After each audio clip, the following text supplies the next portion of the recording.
به نام خداوند جان آفرین، حکیم سخن در زبان آفرین. خداوند بخشنده دستگیر، کریم خطا بخش پوزش پذیر. به نام خداوند جان و خرد، کزین برتر اندیشه بر نگذرد. دوستان عزیز و گرامی، در خدمت شما هستیم با ویژه برنامه‌ای در ارتباط به انتخابات 1400، یعنی خرداد 1400 در ایران. با توجه به اینکه دوستانی سوالاتی از بنده پرسیده اند، مخصوصا سایت سنی نیوز سوالاتی مطرح نموده، من دوست داشتم در پاسخ به این سوالات، یعنی این سوالات را در این ویژه برنامه بیان نمایم.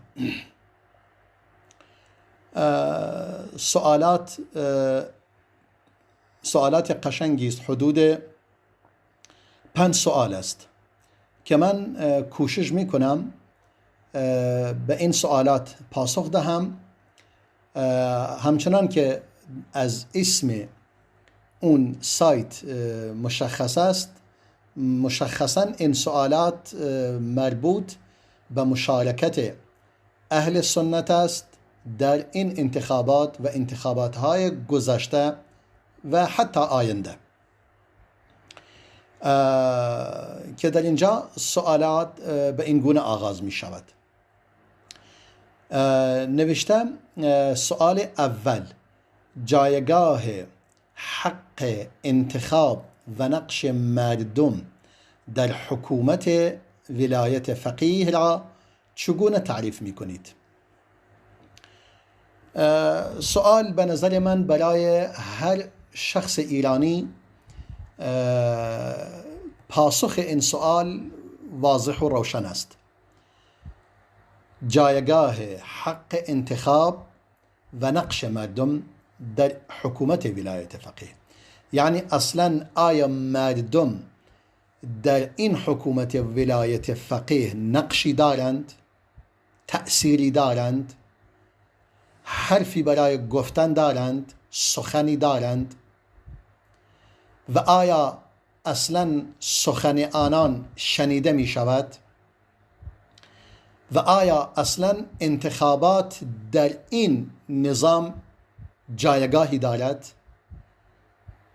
در واقع پاسخ از همین سوالات که من دارم میپرسم، در خود اینها پاسخ واضح است، یعنی پاسخ نهفته است. یعنی چی؟ یعنی در واقع انتخاباتی در واقع وجود ندارد و مردم هیچ نقشی در این حکومت ولایت فقیه ندارند، یعنی مردم عامه مردم، حالا مردم چه اهل سنت باشد، چه حتی اهل تشیع باشد، چه اقلیت های دیگر قومی و دینی که در ایران زندگی می کنند باشد، یعنی در حکومت ولایت فقیه اصلا مردم را صغیر در واقع تصور می کنند، یا کم خرد، نابخرد، یا اصلا سفیه. احساس می کنند مردم همه سفیه هستند، همه نابخرد هستند، همگی صغیر هستند، باید یک فقیه و ولایت بر همه داشته باشد. ما چنین چیزی اولا چنین ولایت فقیه به این معنی و ولایت فقیهی که بر مردم حکمرانی کند و به جای آنها تصمیم بگیرد، برای ما هیچ در واقع مفهومی ندارد. یعنی درسته در یک جامعه پویا و در جامعه اسلامی یک شخصی انتخاب می شود در اون رأس، اما با انتخابات مردم، و اون شخص هم باید شور و مشاورت داشته باشد با کسانی که اهل نظر هستند و اهل شور و مشاوره هستند. اما در این نظام مردم هیچ نقشی ندارند. در این نظام انتخابات تنها برای بازارگرمی و برای در واقع این است که به جهانیان و به جهان غرب مخصوصا نشان دهند که این حکومت یک حکومت مردمی است و یک حکومت جمهوری است و یک حکومتی است که برای رأی مردم ارزش قائل است. در واقع وگرنه یعنی باید بگویم این انتخابات و نمیدونم مشارکت مردم در انتخابات تنها مصرف خارجی دارد. در داخل همه مردم بدون استثناء میدانند انتخابات وجود ندارد، انتصابات است. هر فردی را که خودشون بخواهند کاری میکنند که فقط اون شخص سر کار بیا و غیر از اون هیچ، یعنی فقط یک انتخابات پوشالی. و اگرم لازم بود حتی اگر در اون انتخابات مردم رأیی که به صندوق میریزند اون رأی مثلا اون شخص مورد نظر نباشد، اونا خودشون همون آرای مردم را باز تحریف میکنند و تغییر میدهند و همه چیز در دست خود آنها هست. در نتیجه حق انتخاب یعنی انتخاباتی اصلا اون حق انتخاب که ما داریم در واقع انتخابات نیست. یعنی کار مردم تنها سیاهی لشکر است برای این است که ایران و نظام ولایت فقیه به جامعه جهانی و به کشورهای غربی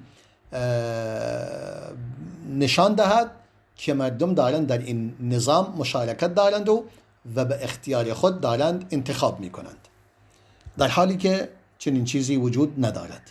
واقعیت همین است. مشارکت مردم هیچ تأثیری ندارد جز مصرف خارجی، وگرنه در داخل هیچ چیزی را عوض نمی کند. و ولایت فقیه یک ولایت باطل است. حتی در نظر خود شیعیان این نظام طاغوتی است، یعنی نظامی که قبل از هر حکومتی، قبل از حکومت امامی که به انتظارش نشستند، هر حکومتی قبل از آن یک حکومت طاغوتی است، هر کسی باشد. در نتیجه در نظام، در اعتقادات آنها این است و این یک بدعتی است در عقیده شیعه که توسط این افرادی که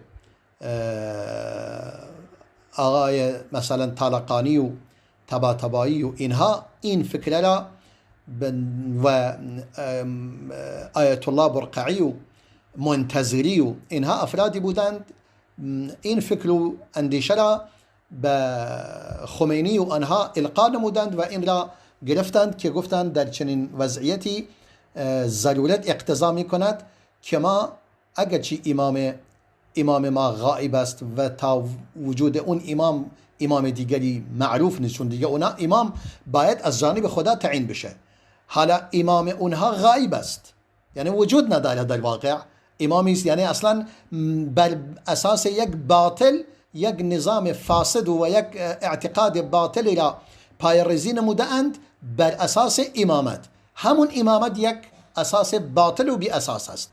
در وقت خودش اون فرزند ظهور می کند، در حالی که یعنی این تمام فرضیه امامتی که بنا گذاشته بودند امامان یکی پس از دیگری می آیند تا قیام قیامت و از جانب خدا تعیین می شود، دیگه به هم خود و تمام شد. وقتی که تمام شد دیگه گفتن ما باید اگر منتظر هستیم و واقعا اون وجود دارد تا اون آید، هر امامی و هر حاکم دیگری باشد اون حاکم طاغوت است.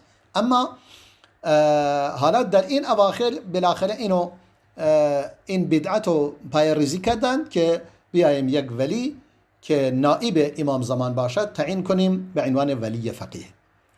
که این یک فرضیه باطل و فرضیه است که اهل یعنی اخباری های آنها اینو قبول ندارند.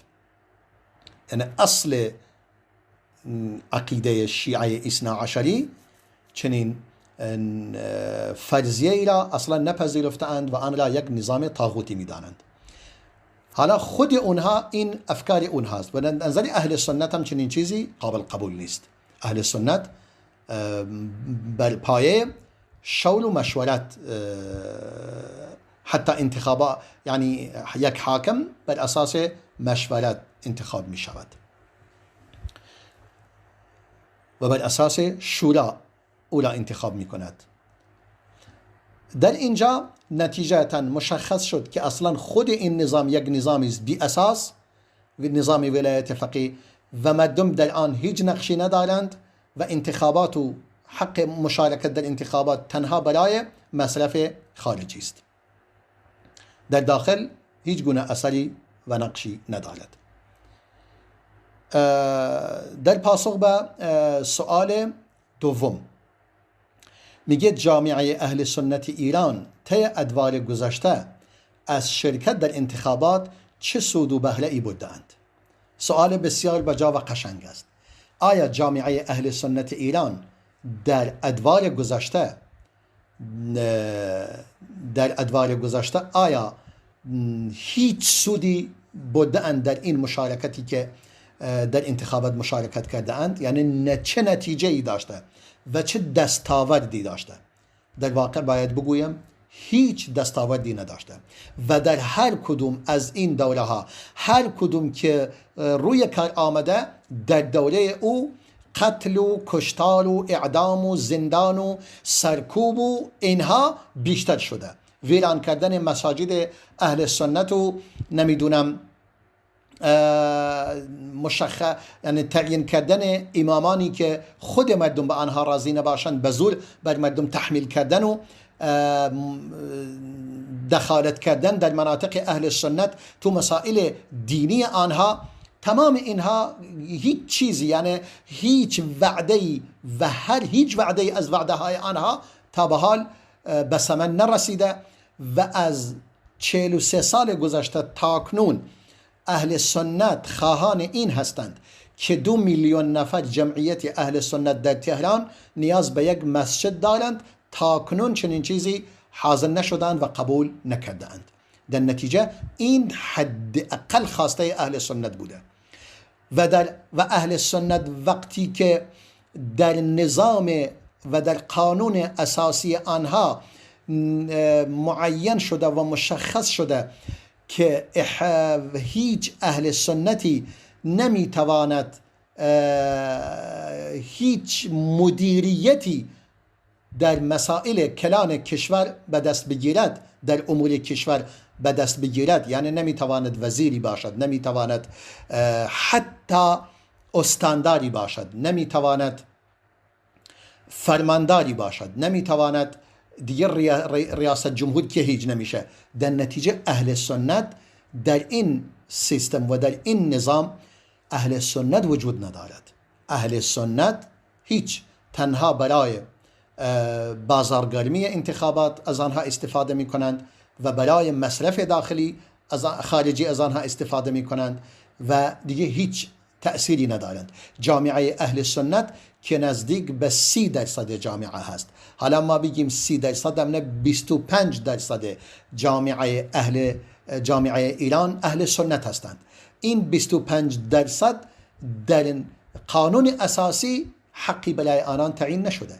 همین که حق احراز ریاست جمهوری به آنان داده نشده، یعنی حق ندارند که متصدی ریاست جمهوری یا وزیری در سطح وزرات، در سطح نمیدونم وزیران دیگه هیچ کدوم از وزرا حق چنین چیزی ندارند و حتی در مجلس حق ریاست مجلس ندارند، حق نائب رئیس هم ندارند. در هیئت رئیسیه مجلس نمیتوانند یک عضو از اعضای اهل سنت وجود داشته باشد. دیگه در چنین نظامی ما چه دستاوردی داشته ایم؟ هیچ دستاوردی به دست نیاورده ایم در واقع. در اینجا میگه در ادوار گذشته چی داشته ایم؟ جز اعدام و توهین و سرکوب و قتل و زندان هیچ چیز دیگری به دست نیاورده ایم. مناطق اهل سنت یک محرومترین مناطق ایران است. الان مثلا شما نگاه کنید جایی مثلا بلوچستان، اگر شما با اونجا بروی، انسان شاید اگر کسی اولا در اونجا نگه دارد، کسی ناشناخته ای ببرید، فکر میکند این در جنوب افریقا داره زندگی میکند. جنوب افریقا است. به حدی در محرومیت و در مظلومیت دارن زندگی میکنند. چنین جامعه‌ای و در چنین وضعیتی اهل سنت از این انتخابات در گذشته هیچ دستاوردی نداشته جز محرومیت، ظلم، توهین، سرکوب، قتل، کشتن، زندان. و مناطق اهل سنت هم که هیچ آبادی، عمران، نمیدونم کارخانه چیزی در آنها وجود ندارد. در نتیجه اهل سنت، وجود اهل سنت در ایران مانند یک مهمان هم به آنها نگاه نمی کنند. دیگه اهل سنت هیچ معنی ندارد که در انتخابات شرکت کند، در انتخاباتی که او در آن هیچ سهمی ندارد. انتخابات در چه انتخاباتی شرکت میکنی؟ در انتخاباتی که تو سهمی در آن ندارید. هیچ معنی ندارد و هیچ دستاوردی برای اهل سنت نداشته. در اینجا هم سوال دیگری پرسیده در رابطه با نوشتن نظر جناب عالی در خصوص ایجاد تشکیل شورای راهبردی اهل سنت که توسط برخی چهره‌های به نام آشنا و نمایندگان فعلی و پیشینی اهل سنت مزید تشکیل شده چیست؟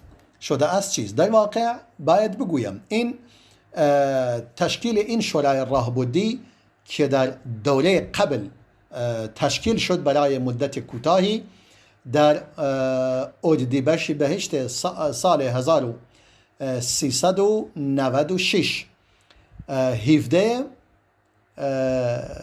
اردیبهشت 96 که تشکیل شد برای اینکه این شورای راهبردی خواسته های مطلوب و اون خواسته هایی که اهل سنت دارند، همه اون خواسته ها را به یکی از اون کاندیداهایی که میتواند پاسخگو باشد و میتواند اون خواسته های اهل سنت را برآورده کند، اهل سنت خوب گفتن ما یک یعنی در واقع یک اجتهادی بود که انجام دادن به این نیت، به این دلیل که بتوانند خواسته های به حق اهل سنت را به اون کاندیدها بدهند و هر کدوم حاضر بودند که اون خواسته های اهل سنت را به آن تحقق ببخشند و آن را برآورده کنند، اهل سنت هم متعهد شود به آنها رأی بدهد. این اجتهادی بود که بعضی از بزرگان و چهره های سرشناس اهل سنت انجام دادند، ولی در واقع این اجتهاد نهایتا اهل سنت یعنی منظور اینم میتواند این مطلب را اثبات کند که اهل سنت با وجود تمام محرومیت های گذشته، با وجود 40 سال ظلم و ستم به آنها، بعد از 40 سال یا 39 سال اونا اومدن باز هم این راه دیگر را آزمایش نمودند. یعنی راه های زیادی را آزمایش کردن اهل سنت ولی هیچ نتیجه ای نگرفتند. در نتیجه این هم به عنوان یک اجتهادی بوده و به عنوان یک راهکاری بوده و آخرین دیگر راهکاری که آنها به ذهنشون رسیده انجام دادند و اون هم بی پاسخ ماند و این بود که دوره روحانی بود که دیدیم روحانی بدترین رئیس جمهور بوده در تمام دوره های گذشته و بدترین ظلم را به ملت ایران و مخصوصا به اهل سنت کرده. در نتیجه کاری بسیار، ما نمیگیم در اون لحظه اونا همون به نظرشون رسیده که این چاره ای نداریم این کار رو انجام بدهیم، ولی در واقع از این به بعد و مخصوصا از دیگه امسال وظیفه تمام اهل سنت و تمام اقلیت‌های قومی و دینی این است. البته اهل سنت اقلیت نیستند، جامعه اهل سنت جامعه اقلیت نیستند، بلکه یک جامعه یکی از دومین جمعیت ایران را تشکیل میدهند. در نتیجه تمام این اقوام و جمعیت ها و همچنان که گفتم به اسم اقلیت های دینی و قومی که مطرح هستند، همگی باید به این نتیجه برسند هیچ نقشی در این نظام ندارند و هیچ حقی برای آنان قائل نیستند، مخصوصا اهل سنت که به صورت صریح و روشن در قانون اساسی بیان شده که مذهب جعفری، که جعفرم این مذهب یک مذهب ساختگی است، مذهب امام جعفر صادق همون مذهب اهل سنت است. اگر مذهب جعفر صادق باشد هیچ دیگه اهل سنت مستثنا کردن این در آن وجود ندارد، چون جعفر صادق اهل سنت بوده و تمام نظرات او نظراتی است که از قرآن و سنت گرفته شده. اما این جعفری ساختگی که اونها یک جعفر صادق ساختگی را ساختند و اقوال باطلی را به اون نسبت دادند، نوشتند که در این نظام در واقع تنها شیعه جعفری در آن یعنی اصل است و بقیه تابع هستند. در نتیجه اهل سنت و دیگر اقلیت ها حذف شده اند و در این هم بیان شده که هیچ کسی حق ندارد متصدی امری و مدیریتی باشد در هیچ قسمت از قسمت های کلان کشور، در حد وزرا و در حد ریاست جمهوری و در حتی بقیه مدیریت سعی کردن در هیچ زمینه مدیریت را به اهل سنت ندهند و اجازه ندادند در هیچ شهری از شهرستانهای شیعه نشین که تعداد زیادی اهل سنت هم در آن وجود دارد مسجدی ساخته بشه برای اهل سنت. نتیجتا در چنین جامعه، در چنین سیستمی و در چنین نظامی هیچ معنی ندارد که ما دنبال ایجاد تشکیل شورای راهبردی باشیم. شورای راهبردی ما این است که در واقع در انتخابات شرکت نکنیم و مشارکت نکنیم و شریک ظلم و جنایت آنها نشویم. چرا؟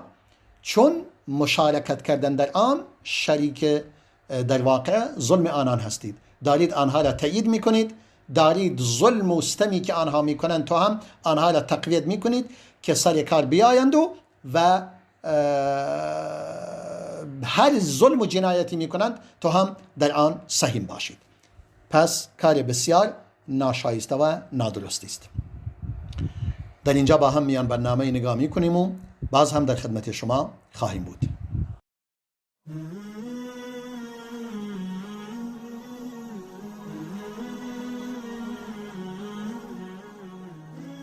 بنده احمد عزیز افغان از تورنتو از کانادا زنگ زدیم. من مریم هستم از فرانسه. امیر حسین هستم از بلژیک. من از شهر جرمنی گپ میزنم. من از سوئد زنگ میزنم، ایرانیم. من خواهر شما هستم، از اروپا به شما زحمت دادم. سلام علیکم، بنده عباس هستم از انگلستان مزاحم حضورتون میشم. جناب آقای انصاری. من محمد هستم از لندن. یه فاطمه از هلند شما زحمت داریم. بله از هلند. نوررحمن هستم از اوکراین با تماس هستم. من رحیم هستم از ترکیه. فعلا در استرالیا در شهر سیدنی می باشم. من محمد از لبنان زنگ میزنم. مادر محمد از کردستان عراق. عبدالله هستم از آذربایجان. انا یوسف من لهواز. هاشمی هستم از ایران تماس میگیرم جناب انصاری. من بخیر هستم از دبی زنگ میزنم. ما از بحرین زنگ میزنم. مادرم محمود اسلامه. آقای انصاری از افغانستان مزاحم میشم. من آمیزه هستم از تاجیکستان. من بلالم از کشور قزاقستان. محمد فاروقی از هندوستان. من حسین هستم از روسیه.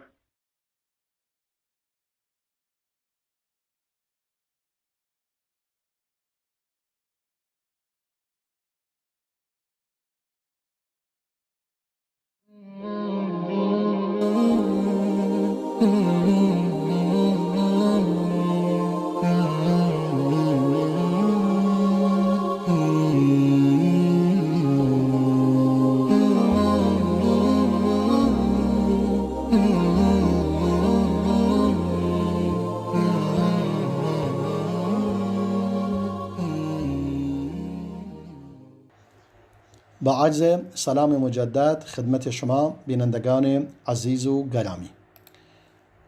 سوال چهارم در ادامه پاسخ به این سوال هایی که پرسیده شده، سوال چهارم میگه آیا تفاوتی میان خروجی این انتخابات با دوره های پیشین برای بهبود وضعیت جامعه اهل سنت قائل هستید؟ در یک جواب باید بگویم خیر.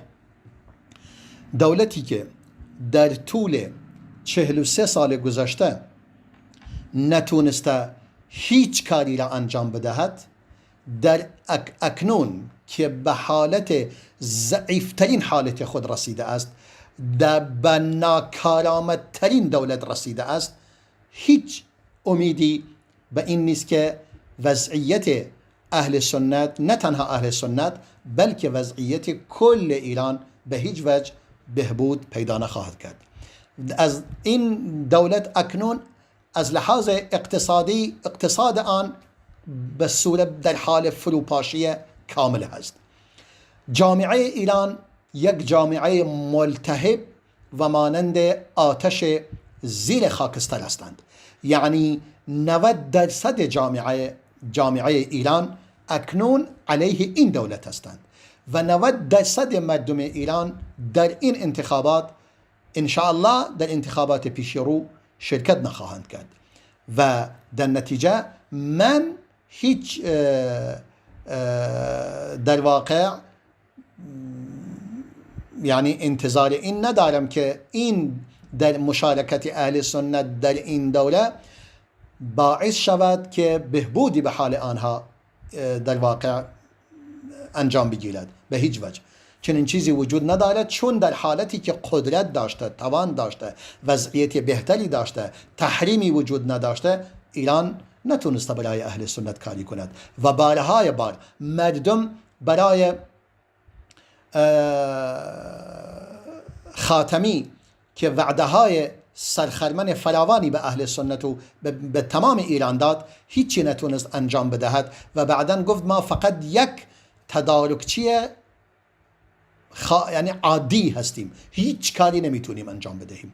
در جامعه ای که خود رئیس جمهور ادعا می کند من کاری از من ساخته نیست و من هیچ کاره هستم و من تنها منویات ولی سفیه را دارم اجرا می کنم، منویات او یعنی اون چیزی که در نیت او وجود دارد، قصد اوست، خواسته اوست، فقط خواسته او را اجرا می کنم، دیگه در نتیجه هیچ در چنین جامعه‌ای هرگز در منویات و خواسته ولی سفیه نیست که هیچ توجهی به اهل سنت شود، چون او نمیتواند چنین کاری کند.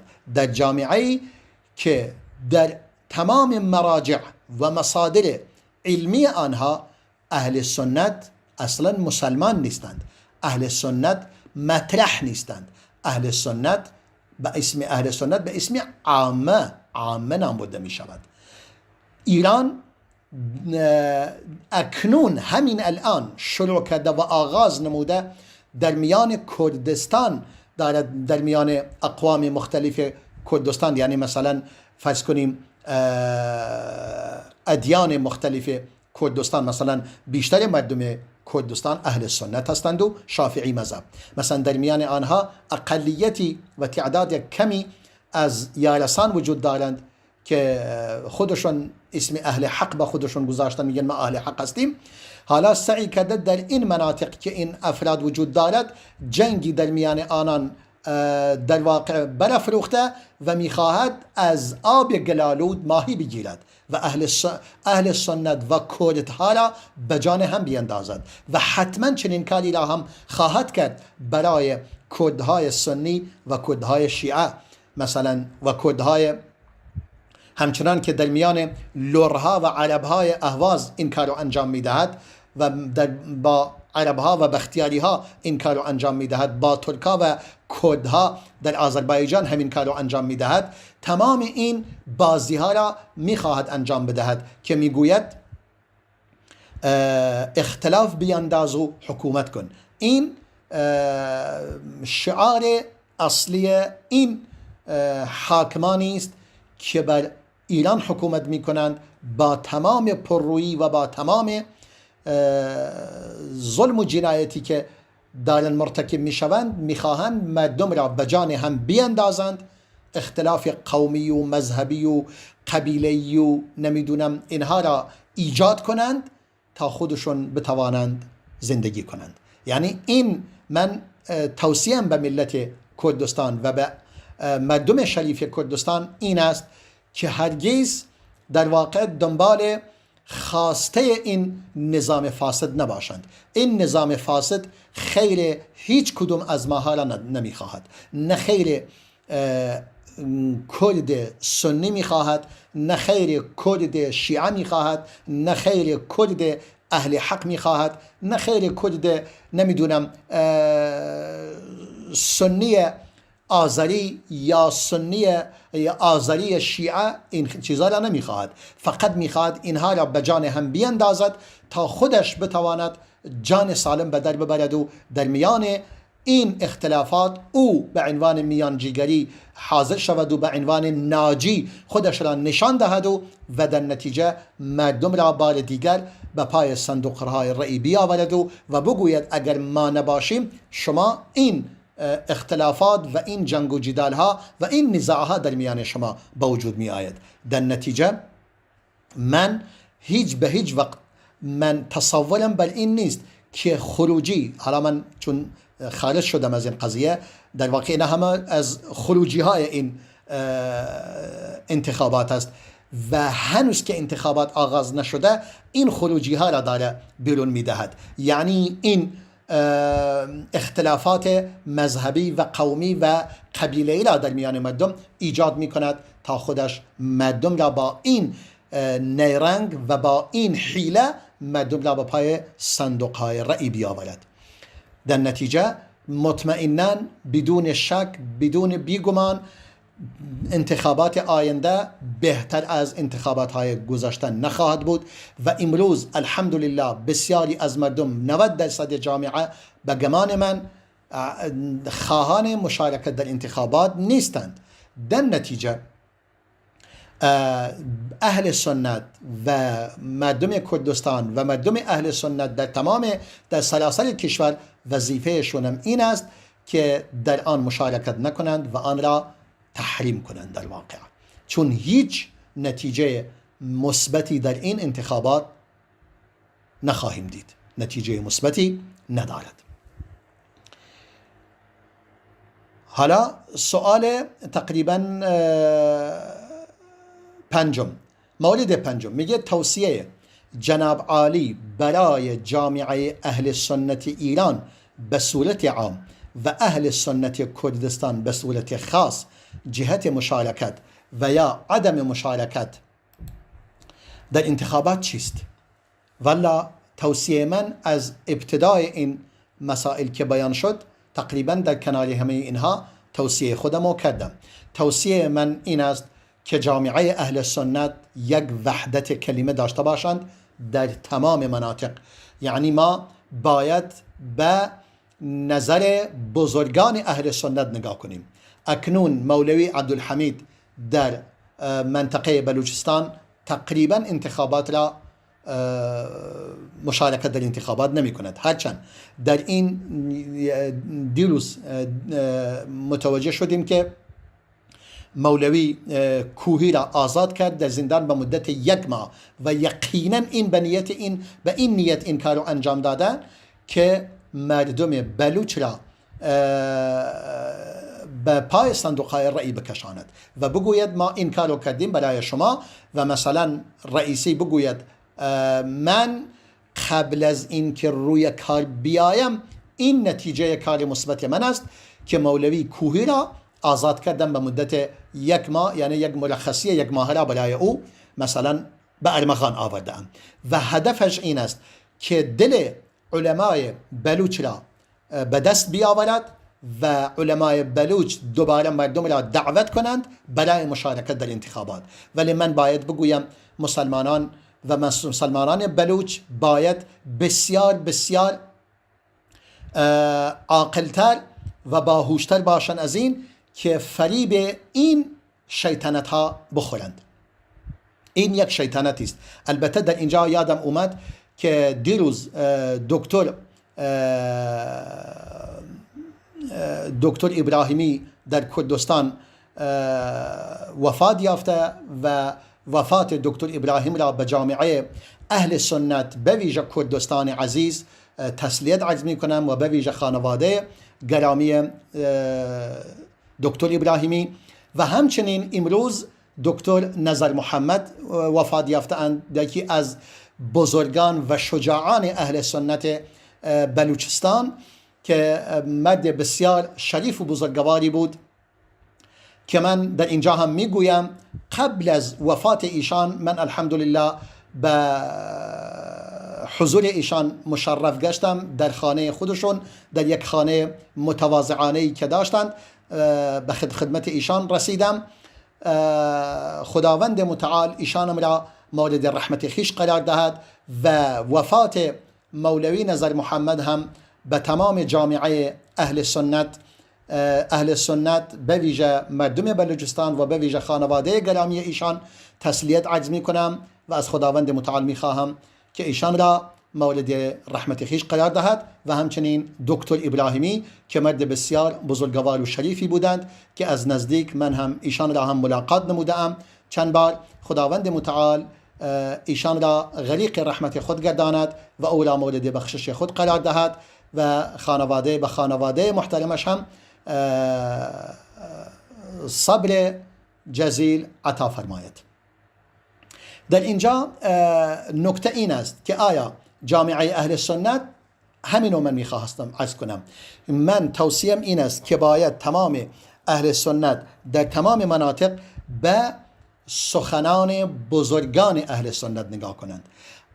مولوی عبدالحمید خدا حفظش کند، ایشون هم امسال ظاهرا در خطبه های خود این را بیان نموده اند که مردم اهل سنت دیگه تمایلی به مشارکت ندارند، چون سالهای سال است که ما خواسته هایی داشتیم و تا کنون این خواسته های ما برآورده نشده و در نتیجه هیچ تمایلی به مشارکت ندارند و انشاءالله مردم شریف بلوچستان بسیار باهوش هستند و با یک اشاره از مولوی عبدالحمید متوجه می شوند که این انتخابات را تحریم کرده است.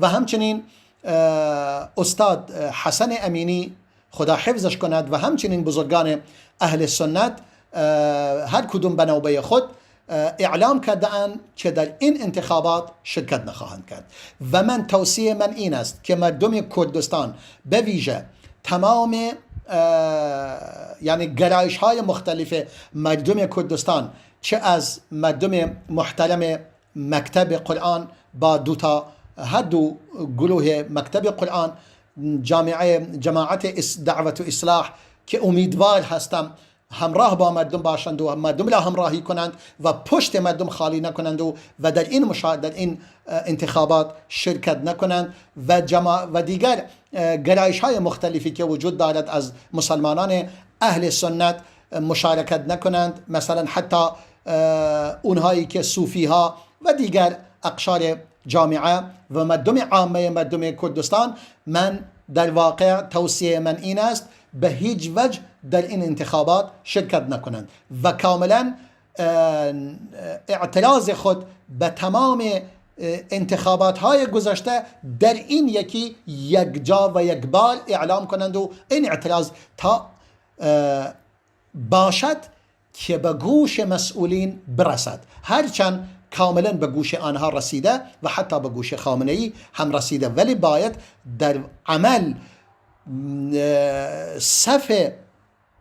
در واقع صفوف صندوق ها و مراکز نمیدونم ستاد انتخاباتی باید خالی شود و صندوق هایی که برای رأی گذاشته می شوند باید صفوف خالی داشته باشد و کسی در آن مشارکت نکند و این در واقع بایکوت کردن این انتخابات است توسط تمام اهل سنت در تمام مناطق که من مطمئن هستم این مشارکت در این انتخابات حتی در میان خودی های این نظام تحریم شده. کسی مثل احمدی نژاد که یکی از جنایتکارانی بوده که به جامعه اهل سنت جنایت کرده و ظلم و ستم کرده، زندان و اعدام و سرکوب و ظلم های فراوانی به اهل سنت کرده اند، اون هم خودش اکنون در آن مشارکت نکرده و اعلان کرده که مشارکت نخواهد کرد و در واقع تحریم کرده.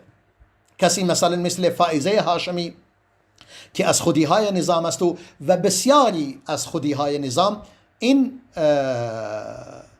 مشارکت در انتخابات را تحریم نمودند. پس در نتیجه همه با هم اهل سنت دست در دست هم بگذاریم و کاری کنیم وحدت با وحدت کلمه بتوانیم حق در واقع ضایع شده خود را بگیریم. انشاءالله شما یقین داشته باشید این دولت به آخر خودش رسیده، به آخر خط رسیده و این دولت با چون دیگه ظلم و ستمش و ناکارآمدیش به اوج خود رسیده، در اینجاست که سقوط آن کاملا میسر است به شرط اینکه مردم بخواهند، البته بعد از اراده پروردگار که پروردگار هم چنین نظام فاسدی را هرگز نمیخواهد و ما هم باید از آن نظام فاسد حمایت نکنیم، چون حمایت کردن از آن نظام فاسد در واقع شریک بودن در تمام کفر و شرک و جنایت و ظلم و ستمی است که داره می کند. تمام از جنایتی که دارد می کند کسی که از این نظام حمایت کند و این نظام را پشتیبانی کند و به این سیستم رأی بدهد شریک جرم است در تمام جنایاتی که او داره مرتکب می شود. و پروردگار فرموده و تعاونوا علی البر والتقوى ولا تعاونوا علی الاثم والعدوان. پروردگار فرموده همدیگر را یاری و پشتیبانی کنید بر چی؟ بر کار نیک و بر تقوا و پرهیزگاری. ولا تتعاونوا علی الاثم والعدوان، اما همدیگر را پشتیبانی نکنید بر گناه و معصیت و تجاوز. اینها دارند معصیت میکنند، گناه میکنند، ظلم میکنند، جنایت میکنند. تمام قتل هایی که در سوریه علیه مردم و زن و بچه سوریه انجام داده اند، یعنی کسانی که مشارکت کنند در این ظلم و جنایت شریک هستند. تمام جنایتی که در یمن مرتکب شده اند در آن شریک هستند. تمام جنایتی که در عراق مرتکب شده اند در آن شریک هستند. تمام جنایتی که در کل دنیا مرتکب می شوند در آن شریک هستند. تمام مظلومیت و سرکوبی که برای اهل سنت انجام می گیرد و بر اهل سنت می آید، کسی که در آن مشارکت کند در آن شریک است.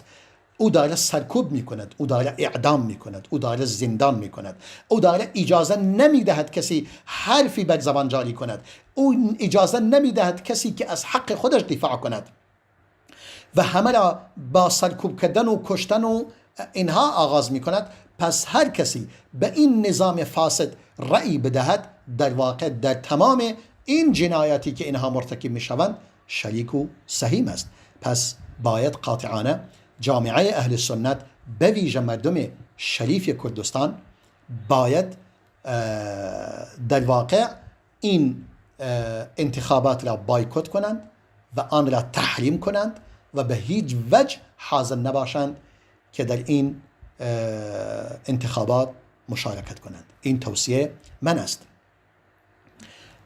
و دوباره می کنم چیزی که ضروری می دانم برای جامعه اهل سنت وحدت کلمه است. یعنی چی؟ یعنی وقتی که اهل سنت در کردستان شرکت نمی کنند، دیگه اهل سنت در بلوچستان شرکت نکنند، در بندر عباس شرکت نکنند، در شیراز و بوشهر و اینها شرکت نکنند، در ترکمن صحرا شرکت نکنند، در تمام منطقه آذربایجان غربی شرکت نکنند، در تمام مناطق اهل سنت، منطقه تالش و خلخال و بقیه جاهای مختلف اهل سنت مشارکت نکنند. مردم اهواز، مردم عرب اهواز که تعداد بسیار زیادی الحمدلله سنی شدند و اهل سنت هستند و بقیه هم با ما هم درد هستند و عین مشکلی که ما داریم اونها هم برای خودشون دارند. مظلومیتی که حتی شاید ظلم و ستمی که به آنها شده بیشتر باشد از ما اهل سنت کردستان و از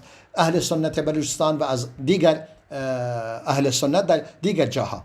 در نتیجه خود عرب اهواز هم ما باید تمام اقوام را وادار کنیم که یک وحدت کلمه داشته باشند و مطلقاً در این انتخابات شرکت نکنند و آن را تحریم کنند و این تنها راه نجات است و راه در واقع خلاص شدن و نجات یافتن از این نظام فاسد است. و این نظام فاسد اکنون وضعیت بین المللیش خیلی ویران شده، خیلی پایین آمده و در حالت بسیار بدی قرار گرفته است. اگر نظام یعنی سیستم های بین المللی متوجه شوند که مردم پشت این نظام نیستند، نتیجتا اونها هم از اون پشتیبانی نمی کنند. یعنی نظام ها مصالح خود را میخوان، مصلحت اونها در این نیست که علیه یک مردم قرار بگیرند. اگر اراده مردم ایران و مردم اهل سنت و مردم کل ایران ارادهشون بر این باشد که این نظام فاسد باید برود و کسی حاضر نباشد در این انتخابات شرکت کند، پس صدای آنها به گوش جامعه جهانی خواهد رسید و آنها هم حاضر نیستند از این نظام فاسد حمایت کنند و به احتمال قوی به راحتی و راحتتر صدای مردم شریف ایران و مردم تمام اقوام مختلف ایران را خواهند شنید و باید ما این اراده را داشته باشیم و تمام مردم شریف در تمام جاها و تمام اپوزیسیون همه به اتفاق به این نتیجه رسیده اند که مشارکت در انتخابات را تحریم کنند و این آخرین توصیه من است، وحدت کلمه در میان تمام مردم ایران و به ویژه مردم اهل سنت در تمام مناطق این باشد که در این انتخابات شرکت نکنند و شریک و سهیم نباشند در گناه و جنایتی که آنها مرتکب می شوند و دیگه توبه کنیم از این همه سالی که متاسفانه در آن مشارکت کرده ایم. در اینجا همه شما را به خداوند بزرگ و ذوالجلال می سپارم و السلام علیکم و رحمت الله و برکاته.